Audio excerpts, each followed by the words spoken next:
একলব্য রাঙাকে বলে, আমি সবসময় তোমার পাশে আছি রাঙা, তুমি এগিয়ে যাও। প্রমিতা একলব্যর কথা শুনে খুব খুশি হয়ে যায় আর বলে, রাঙা এতদিন দ্বন্দ্বে ভুগছিল আক্কু, আজ দিয়ে তুই রাঙাকে এত বড় একটা কথা দিলে, এতে আমি সব থেকে বেশি খুশি হয়েছি। এখন আর রাঙাকে কেউ হারাতে পারবে না। রাঙা এবার নিজের কনফিডেন্স সহ এগিয়ে যাবে। রাঙা বলে, তুই চিন্তা করিস না মা, আমি সত্যজিৎ স্যারের সাহায্য নিয়ে সেই লোকটাকে ধরবো, যে লোকটা উড়ানবাবুর জামাতে পেট্রোল দিয়ে দিয়েছিল। আমি কাউকে ছাড়বো না ওদের। অপরদিকে বৃন্দা যে লোকটাকে দিয়ে এই সমস্ত কাজ করেছিল সেই লোকটাকে ফোনে বলে, তুমি আর ফার্দার আমার সাথে যোগাযোগ করার চেষ্টা করবে না, আমি তোমাকে টাকা পাঠিয়ে দিয়েছি, তুমি এখন এই রাজ্য ছেড়ে চলে যাও। আর কিছুদিন পর এসব কিছু ঠান্ডা হয়ে যাবে, তখন আর তোমাকে কেউ ধরতে পারবে না, কিন্তু তুমি আর আমার সাথে যোগাযোগ রেখো না। এই বলে ফোনটা কেটে দেয় বৃন্দা।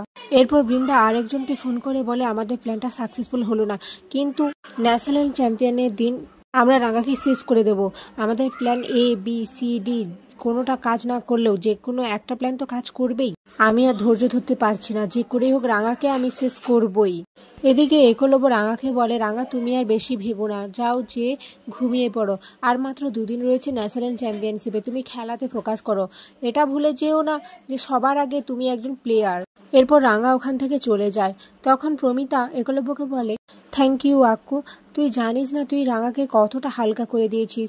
ও সবসময় অপরাধ বোধে ভুগত, কিন্তু তোর এই কথাগুলো ওকে সাহস জুগিয়েছে। তখন একলব্য বলে, কিন্তু মা, ও আমাকে বাঁচাতে গিয়ে নিজের হাত যে পুড়ে ফেললো, ও কিভাবে ওই হাত নিয়ে খেলবে মা? এখন তো আমারও টেনশন হচ্ছে। পাঞ্চালি বলে, ভাই কিন্তু ও যদি ওভাবে না করতো তাহলে তোকে বাঁচাতো কিভাবে?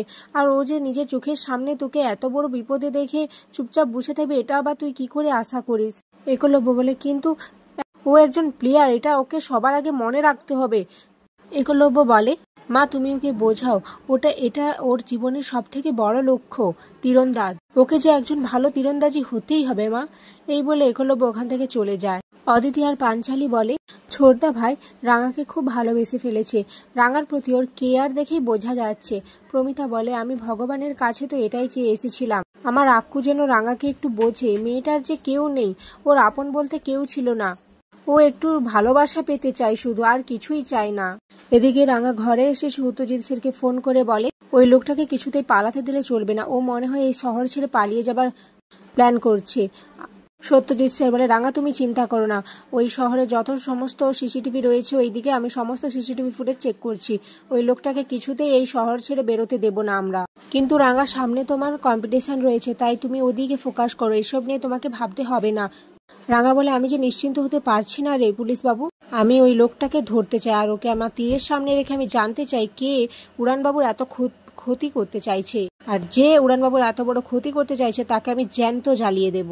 তখনই একলব্য চলে আসে আর এসে রাঙাকে বলে, রাঙা তোমাকে নিচে আমি এত করে বোঝালাম, তুমি আমার কথাটা কি একটুও শুনবে না? 2 দিন পরে তোমার ন্যাশনাল কম্পিটিশন রয়েছে, ওই কম্পিটিশনের পরে কি এসব করা যেত না বলো? রাঙা নিজের কান ধরে বলে, আমাকে ক্ষমা করে দে রে উড়নবাবু, আমার ভুল হয়ে গেছে, কিন্তু কি করব বল, যখন তোর গায়ে আগুন লেগেছে আমি যে নিজেকে ঠিক রাখতে পারছিলাম না, ওই দৃশ্য আমার চোখের সামনে ভেসে উঠছে, আমি যে তখন দিশেহারা হয়ে গিয়েছিলাম, আমি কিছুতেই ওই লোকটাকে ছাড়বো না, আমি ওকে শেষ করে দেব। একলব্য মুচকি হেসে বলে, আচ্ছা ঠিক আছে শেষ করে দিও, কিন্তু এখন ঘুমিয়ে পড়ো, সামনে তোমার কম্পিটিশন আছে, রাঙা নিজেকে একটু রেস্ট দাও। পরের দিন সকালে রাঙা ঘুম থেকে ওঠে সামনে ন্যাশনাল কম্পিটিশন থাকায় একাডেমিতে চলে আসে, কিন্তু একাডেমিতে এসে দেখে তালা বন্ধ। তখন বলে, যা পাগলের মতো তাড়াহুড়ো করে চলে এলাম, তাহলে আমি এখন কি করি? হ্যাঁ, ওই ছেলেটাকে বললে তো হবে, ওর কাছে নিশ্চয়ই চাবি থাকবে।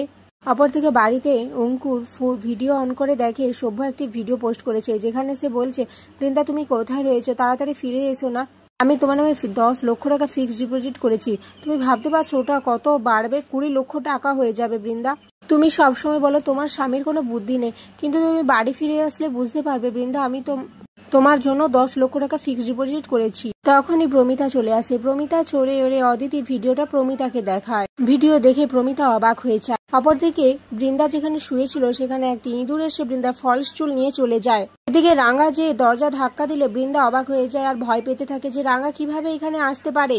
সে তাড়াতাড়ি তার নিজের ফলস চুলগুলো খুঁজতে থাকে, কিন্তু কোথাও পায় না। কি করবে কিছুই বুঝতে পারছে না। সে অবাক হয়ে থাকে আর ভয় পেতে থাকে। এদিকে রাঙা দরজা ধাক্কাতেই থাকে আর এখানেই আজকের পর্ব শেষ হয়ে যায়।